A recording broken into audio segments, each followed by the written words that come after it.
Hi guys, welcome back to my channel. If you're new here, welcome. My name is Soph. Before you leave, don't forget to hit that subscribe button and give us a big thumbs up. It really helps.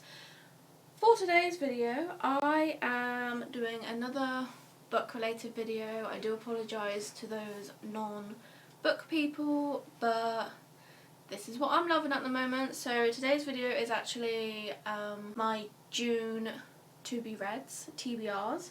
This is going up on the 1st of June, so, and I'm recording this on the 1st of June, so I'm kind of late. I should have recorded it last week, but I literally didn't have time. So I will be doing it, and then I'll be editing it and then uploading it today, so that it's ready for the rest of the month.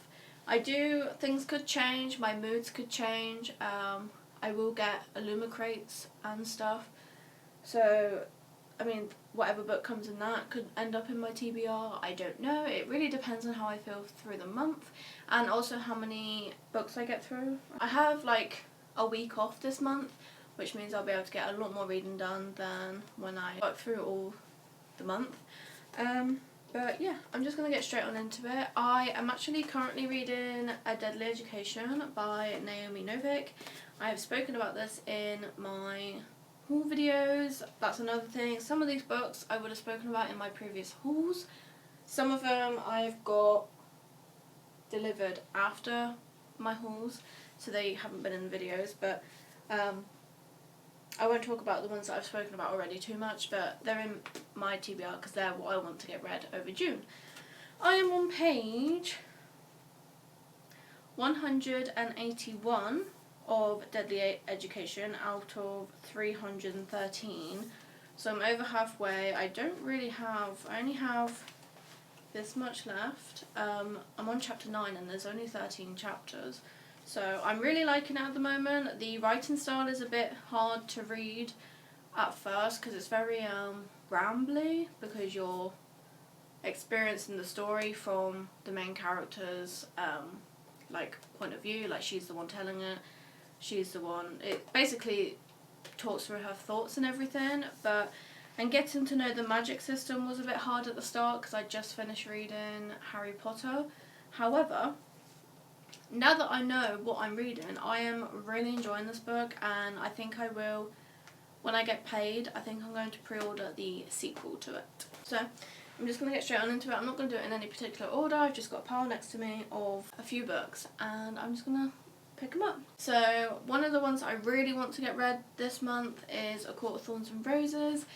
I was actually going to read this one before Deadly Education, but at the time of picking what I wanted to read, Deadly Education was the one that spoke to me more. I think it was because, like I said, I just finished Harry Potter, and Deadly Education was described as Harry Potter for adults, so I was like, yes, I need more. So I just went with Deadly Education. So this, to be fair, this will probably be the next one I read, because I want to know whether I need to order the other, is it 4? The other 4 books, because like I said in my haul video, I only brought the first one because I wasn't sure if I was going to like it, but the more I hear about it, the more I think I should have just got the whole set. Just as a recap, I know everyone knows what this book is about if you're in the reading community. However, in case you are new to the reading community like I was a couple weeks ago, I am just going to read the blurb so that you know. This is a very popular book within the fantasy book community. So Feyre is a huntress. The skin of a wolf would bring enough gold to feed her sisters for a month, but the life of a magical creature comes at a steep price, and Feyre has just killed the wrong wolf. Taken prisoner by a high Fey lord, Feyre learns that her masked captor is hiding even more than his piercing gaze suggests. But as Feyre's feelings for Tamlin begin to burn through every warning she's heard about his kind, a shadow is falling across the land, and if Feyre cannot fight it, she will lose everything. So yeah, it's all like Fey related, and yeah, I'm pretty sure her and Tamlin like fall in love, and it's kind of like enemies to lovers sort of thing. But yeah, I'm really excited to read this one. This one is it's got 416 pages, so it's not crazy big. It's just big enough to keep me going. Like I said, depending on how much I have to work and how much time I get to read. This is either going to take me a very long time or not a long time at all.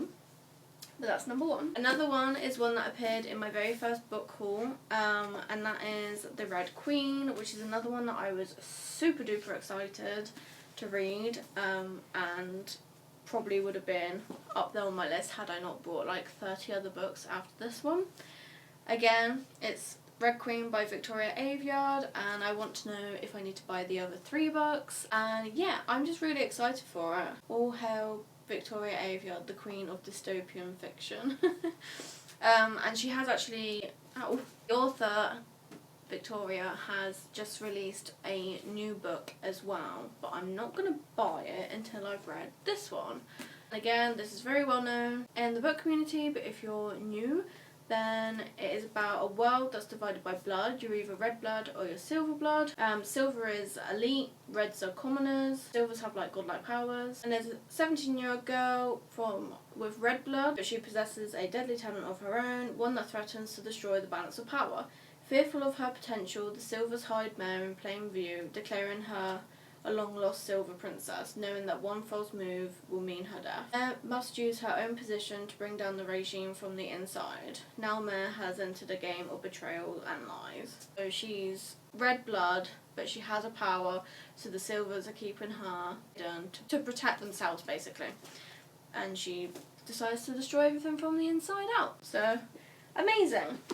Now this one is one I wanted to get my hands on for ages, but I didn't actually realise that Waterstones didn't sell it, and I'm not really sure why they don't, so I actually had to order this from Amazon, and that is From Blood and Ash by Jennifer L. Armentrout. And this is part of a series as well, and this is a very chunky book, so if I do start this one before any of the others, I'm not sure how many I will get done.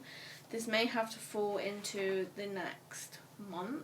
And you know what, I can't even remember what the blurb said, so I'm going to read it to you. A maiden chosen from birth to usher in a new era. Poppy's life has never been her own. The life of the maiden is solitary, never to be touched, never to be looked upon, never to be spoken to, never to experience pleasure.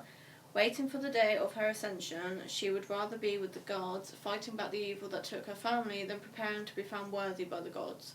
But the choice has never been hers.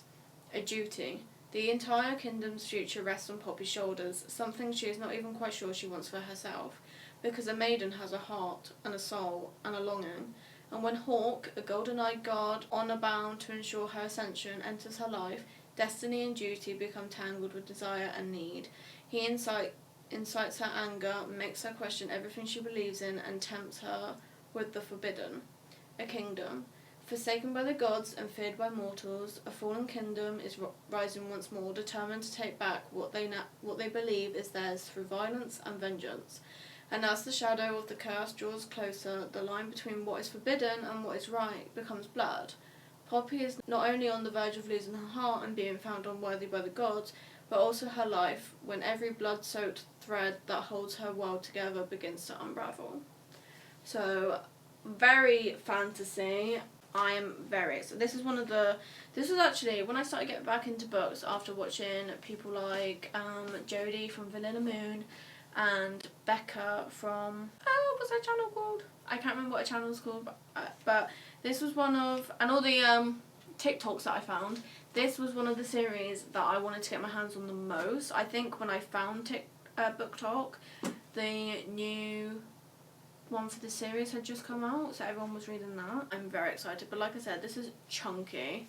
It is actually 613 pages, so it's a chunky boy. That is like the same as the Harry Potter last couple of books, and they took me ages to read, so but I am really looking forward to it, and if I do like it, which I think I will really like, I will be buying the others, which will have to probably come from Amazon as well, as much as I hate ordering books from Amazon because they come like this, all like warped.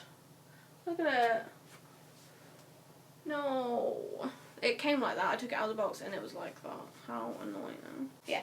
So you got From Blood and Ash, A Kingdom of Flesh and Fire, The Crown of Gilded Bones, and then The Crown of Gilded Bones is the newer one, I think. And then you got some novellas. Yes, I'm very excited for that one. This one, like, I actually don't know how it took me so long to get a hold of. It kept not being in stock at my local Waterstones, and then I tried to get the Fairy Loot version twice. Once when they did the book restock, and once when they did the box restock that had the book in it. And again, I failed. So I ended up having to go onto Amazon and order it from there, which I'm very disappointed with. But I'm also very glad that I finally got it. And that is Kingdom of the Wicked by Kerry Maniscalco. This one here. And I think, this is going to sound really cringy, the thing that made me really want to get this book is all the art from, is it Fairy Loot? Is it Fairy Loot? I don't know if it's fan art or Fairy Loot art, I can't remember which one, of the guy in this book, Wrath. And he is fine looking. So, I don't know, he looked like an interesting character and I wanted to read about him. So this is what it says on the back. Whatever you do, you must never speak to the wicked. If you see them, hide. Once you've caught a demon prince's attention, he'll stop at nothing to claim you. There are midnight creatures born of darkness and moonlight, and they seek only to destroy. So that has me hooked itself. But I'll read the blurb to you, just in case you haven't heard of this book. 2 sisters, 1 murder, a quest for vengeance that will unleash hell itself. Amelia and her twin sister Vittoria have been inseparable all their lives. As Streg? I don't know how you say that. I think it's Streg, but I'm probably butchering that. As Streg, witches who exist secretly among humans, they know the dangers of drawing attention and work at their family's renowned Sicilian restaurant, avoiding notice and persecution. But one night, Vittoria doesn't come home, and it's not long before distraught Amelia discovers the body of her beloved twin, desecrated beyond belief. Devastated, Amelia vows to find her sister's killer and seek vengeance at any cost, even if it means calling upon a dark magic that has long been forbidden.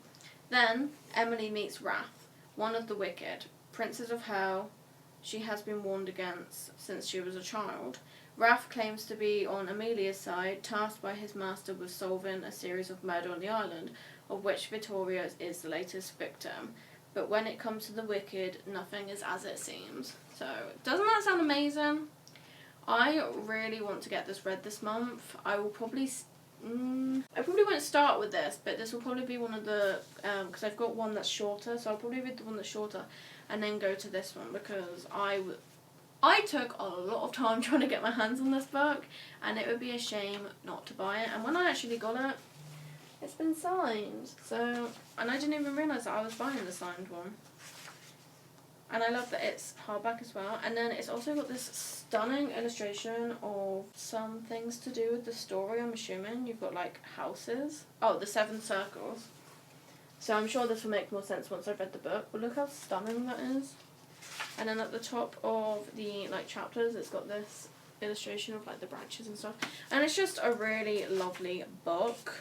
I honestly don't think it will take me that long to read, because it's only 372 pages and the writing is like really big. So I don't think it's like a long 372 pages. So this is definitely like up there with ones that I will start with. I will probably, if I get to Blood and Ash, it will probably be towards the end, going into July.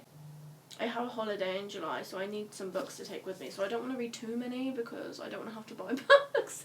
We're going to Centre Parks just to have a nice relaxing time. We've got a balcony, so I just want to like take some alcohol and read on the balcony in the sunshine. Then, this will probably be my chill read after Deadly Education. We have Heartstopper, Volume 1, the graphic novel that everybody loves. I haven't read it yet, but because I wish I had read this after Harry Potter and then gone into Deadly Education, because that would have been a much better transition on my half. Yeah, so I want to read this month because I want to have a chill read that isn't like super like heavy on the brain in between all these like epic and high fantasy books that I have, and just to give my brain a rest while still being able to read something that I enjoy. Plus I want to be able to move on to the other volumes because there's 4 now. So yeah, this is like my chill read for the month. hopefully. And then the last one on my list is another one that I had to trade like my soul to get hold of, and that is Down Comes the Night by Alison Saft. I saw a TikToker called Caitlin talking about this, calling it a like gothic fantasy, and the minute you say gothic, I'm hooked. So I tried, and I actually lost the TikTok for so long, and I put like a plea out on Twitter trying to find this book, and then I finally found it, and the author actually told me where to get it from because I discovered that it wasn't available in the UK on Waterstones. So then I was like gutted. Then she said you can get it on Amazon and Book Depository. So I actually got it from Book Depository through Amazon. And it actually came a lot faster than it was supposed to, so that makes me very happy. And I don't actually know what it's about. But on the front it says, "Love makes monsters of all of us." And the blurb says, "He saw the darkness in her magic. She saw the magic in his darkness. Wren Sutherland's reckless use of magic has cost her everything. She's been dismissed from the Queen's Guard and separated from her best friend, the girl she loves. So when a letter arrives from an exclusive lord asking Wren to come to his estate, Holwick Hall, to cure his servant of a mysterious illness, she seizes her chance to redeem herself.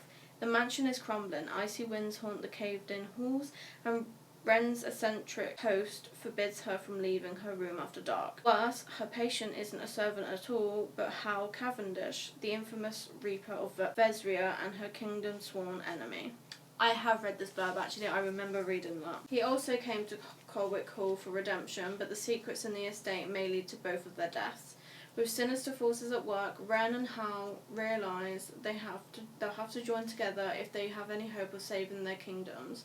But as Wren circles closer to the nefarious truth behind Hal's illness, they realise they have no escape from the monsters within the mansion. All they have is each other and a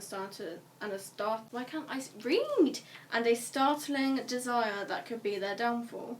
Alison Saft's Down Comes the Night is a snow-drenched romantic fantasy that keeps you racing through the pages into the night. So there we go. It kind of sounds like it started off as a queer book, and then it ends up being Girl Loves Boy. Either way, I am excited. Also, the paper is so thin, it's so nice to just flick through. I feel like that's weird, but I'm excited. But yeah, so I tried so hard to get this book, so I'm gonna read it this month, providing the others don't take me that long to read. That is my TBR for June. I will try and keep you updated on what I have actually read and whatnot. Obviously, I will do reviews and stuff. So far, I'd say Deadly Education is like a 3.5 to a 4, purely because the writing, like the story is there, but the writing stuff is just a bit weird for me, and it's making it quite hard for me to read, even though I want to know what happens next in the story. I'm going to leave it there for this one. Let me know what is on your TBR, what book recommendations you have, and what books you're reading at the moment. I would love to know. I'm always looking for recommendations because I love spending money on books, apparently. So yeah, I will see you in the next video. Don't forget to hit the like button and subscribe. It really, really helps. Bye guys!